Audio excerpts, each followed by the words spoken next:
Friends, welcome back to ವಿಭಾರ channels. ಇವತ್ತು ಒಂದು ಸಿಂಪಲ್ ಆಗಿ ಆಮ್ಲೆಟ್ ಮಾಡೋದು ಹೇಗೆ ಅಂತ ನೋಡೋಣ. ಸಬಾಕ್ಸಿ ಸೊಪ್ಪು ಅಂತ ಬರುತ್ತಲ್ಲ, ಸಬಾಕ್ಸ್ಗೆ ಅಂತ ಹೇಳ್ತಾರೆ ಕೆಲವೊಂದು ಕಡೆ, ಇಂಗ್ಲೀಷಲ್ಲಿ ದಿಲ್ ಲೀಫ್ ಅಂತ ಕೂಡ ಕರೀತಾರೆ. ಸೊ ಅದನ್ನು ಬಳಸ್ಕೊಂಡು ಹೇಗೆ ಆಮ್ಲೆಟ್ ಮಾಡೋದು ಅಂತ ನೋಡೋಣ. ಇದಕ್ಕೆ ನಾನು ಎಗ್ ತೊಗೊಂಡಿದ್ದೀನಿ, ಮೊಟ್ಟೆಗಳನ್ನು ತೊಗೊಂಡಿದ್ದೀನಿ.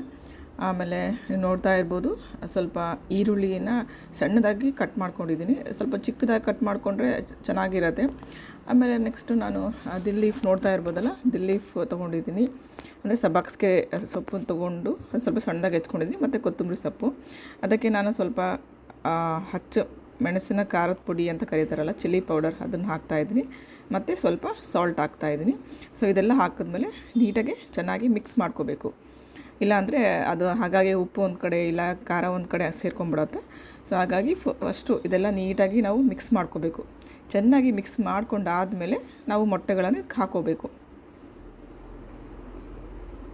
ಸೊ ಹೀಗೆ ಫುಲ್ ಮಿಕ್ಸ್ ಆಗಬೇಕೆಲ್ಲ, ಈರುಳ್ಳಿ ಮತ್ತು ಏನೇನು ಸೊಪ್ಪುಗಳನ್ನು ಹಾಕಿದ್ದೀವಿ ಅದನ್ನೆಲ್ಲ ನೀಟಾಗಿ ಮಿಕ್ಸ್ ಮಾಡ್ಕೋಬೇಕು. ಮತ್ತು ಇದಕ್ಕೆ ಆ್ಯಕ್ಚುಲಿ ಮೆಂತ್ಯ ಸೊಪ್ಪು ಕೂಡ ಹಾಕೋದುಂಟು. ಮೆಂತ್ಯ ಸೊಪ್ಪು ಕೂಡ ಹಾಕ್ಬಿಟ್ಟು ಮಾಡ್ತಾರೆ ಇದನ್ನು. ಆ್ಯಕ್ಚುಲಿ ಆಮ್ಲೆಟ್ನೆಲ್ಲ ತುಂಬ ರುಚಿಯಾಗಿರುತ್ತೆ. ಅದು ಕೂಡ ತುಂಬ ಮೆಂತ್ಯ ಹಾಕಬಾರ್ದು, ಸ್ವಲ್ಪ ಹಾಕಬೇಕು, ಇಲ್ಲಾಂದರೆ ಕಹಿ ಆಗಿಬಿಡುತ್ತೆ ಅದು. ಸೊ ಈಗ ನೀಟಾಗಿ ಮಿಕ್ಸ್ ಆಗಿದೆ ಫ್ರೆಂಡ್ಸ್ ಇದು. ಈಗ ನಾವು ಮೊಟ್ಟೆಗಳನ್ನು ಹಾಕ್ಕೊಳ್ಳೋಣ ಇದಕ್ಕೆ.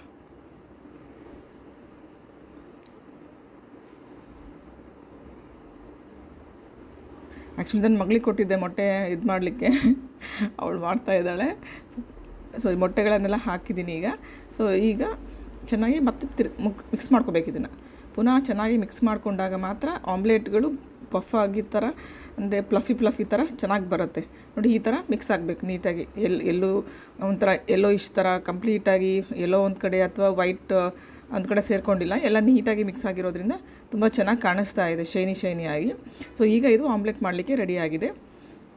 ನಾನು ಮತ್ತೆ ಏನು ಮಾಡಿದೆ, ಒಂದು ಪ್ಯಾನ್ ಇಟ್ಕೊಂಡೆ, ಸ್ಟವ್ ಮೇಲೆ ಪ್ಯಾನ್ ಇಟ್ಬಿಟ್ಟು ಒಂದು ಅರ್ಧ ಸ್ಪೂನ್ ಆಗೋಷ್ಟು ಎಣ್ಣೆನ ಕಂಪ್ಲೀಟ್ ಬೇಸ್ಗೆಲ್ಲ ಹಾಕ್ಕೊಂಡಿದ್ದೀನಿ ಇಲ್ಲಿ. ಸ್ವಲ್ಪ ಆ ಬೇಸೆಲ್ಲ ಸ್ವಲ್ಪ ಹೀಟ್ ಆಗಲಿ, ಸ್ವಲ್ಪ ಬಿಸಿ ಆದಮೇಲೆ ಆಮ್ಲೆಟ್ ಹಾಕಿದ್ರೆ ಅದು ಅಂಟ್ಕೊಳ್ಳೋದಿಲ್ಲ, ತಳಕ್ಕೆ ಅಂಟ್ಕೊಳ್ಳೋದಿಲ್ಲ, ಹಂಗಾಗಿ ಚೆನ್ನಾಗಿ ಕೂಡ ಬರುತ್ತೆ. ಸೊ ಈಗ ಸ್ವಲ್ಪ ಇದನ್ನು ಬಿಸಿ ಹಾಕಬೇಕು ನೋಡಿ. ಸ್ವಲ್ಪ ಎಣ್ಣೆ ಹಾಕ್ಕೊಂಡಿದ್ದೀನಲ್ವ, ತೋರಿಸ್ತಾ ಇದ್ದೀನಿ. ಎಣ್ಣೆ ಹಾಕ್ಕೊಂಡು ಸ್ವಲ್ಪ ಎಲ್ಲ ಬೇಸ್ಗೆಲ್ಲ ಕಂಪ್ಲೀಟ್ ಬೇಸ್ ಕವರ್ ಆಗೋ ಥರ ಇದು ಮಾಡ್ಕೋತಾ ಇದ್ದೀನಿ. ಈಗ ಕಾದಿರೋ ಥರ ಕಾಣಿಸ್ತಾ ಇದೆ.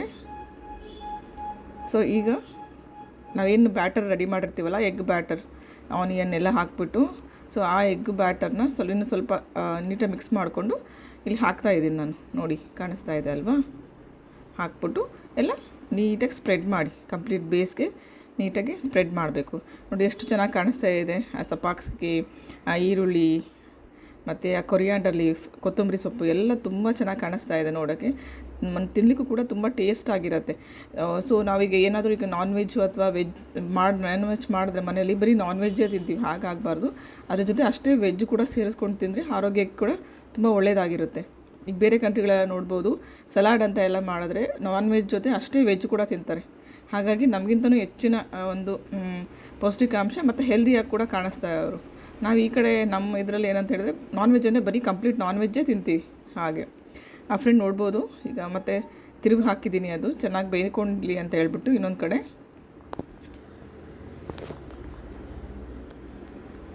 ಚೆನ್ನಾಗಿ ಕಾಣಿಸ್ತಾ ಇದೆ ನೋಡಿ. ಸೊ ಫ್ರೆಂಡ್ಸ್, ಹೀಗೆ ನಾನು ಸಿಂಪಲ್ಲಾಗಿ ಒಂದು ಆಮ್ಲೆಟ್ ಮಾಡೋಣ ಅಂತ ಅಂದ್ಕೊಂಡು ನಿಮ್ಗೆ ತೋರಿಸ್ಕೊಟ್ಟಿದ್ದೀನಿ. ಯೂಶ್ವಲಿ ಇದನ್ನೆಲ್ಲ ತಿಳಿ ಸಾಂಬಾರುಗಳ ಜೊತೆ, ರಸಮ್ಗಳ ಜೊತೆ ಚೆನ್ನಾಗಿರುತ್ತೆ. ಅನ್ನ ಜೊತೆ ಹಾಕ್ಕೊಂಡೆಲ್ಲ ತಿಂದರೆ ತುಂಬ ಚೆನ್ನಾಗಿರುತ್ತೆ. ನೀವು ಟ್ರೈ ಮಾಡಿ ಫ್ರೆಂಡ್ಸ್, ಇದನ್ನ ಟ್ರೈ ಮಾಡಿ ನಿಮ್ಮ ಫೀಡ್ಬ್ಯಾಕ್ ಹೇಳಿ ಫ್ರೆಂಡ್ಸ್. ಇವತ್ತಾಗಿರುತ್ತೆ ಇವತ್ತಿನ ಬ್ಲಾಗ್ ನಂದು. ಹೋಪ್ ನಿಮಗೆಲ್ಲ ಇಷ್ಟ ಆಗಿದೆ ಅಂದ್ಕೋತೀನಿ. ಸೊ ಇನ್ನೂ ನನ್ನ ಚಾನಲ್ ಸಬ್ಸ್ಕ್ರೈಬ್ ಮಾಡಿಲ್ಲ ಅಂದರೆ ಪ್ಲೀಸ್ ಸಬ್ಸ್ಕ್ರೈಬ್ ಮಾಡಿ, ಶೇರ್ ಮಾಡಿ, ಮತ್ತು ಬೆಲ್ ಐಕಾನ್ ಕೂಡ ಪ್ರೆಸ್ ಮಾಡ್ಕೊಳ್ಳಿ. ನೀವು ವಿಡಿಯೋ ಹತ್ರ ಇರುತ್ತಲ್ವ, ಅದನ್ನು ಬೆಲ್ ಐಕಾನ್ ಕೂಡ ಪ್ರೆಸ್ ಮಾಡ್ಕೊಳ್ಳಿ. ಸೊ ದ್ಯಾಟ್ ನಾನು ಯಾವ ವಿಡಿಯೋ ಹಾಕಿದ್ರು ನಿಮಗೆ ನೋಟಿಫಿಕೇಷನ್ ಬರುತ್ತೆ friends. Thank you friends, thank you for watching my blog.